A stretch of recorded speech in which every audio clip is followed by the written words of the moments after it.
ইনি হচ্ছেন গাইবান্ধা থেকে আগতম। ইনি হচ্ছেন গাইবান্ধা থেকে আগতম।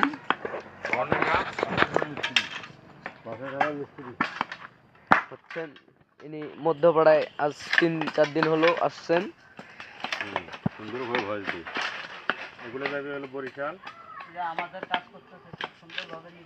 আমাদের কাজ করতেছে খুব ভালো করে, খুব ভালো হচ্ছে আমাদের কাজ।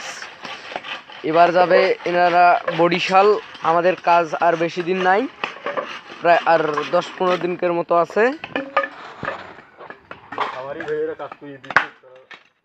মানে তোরা কখন ফিরে মাঙ্গে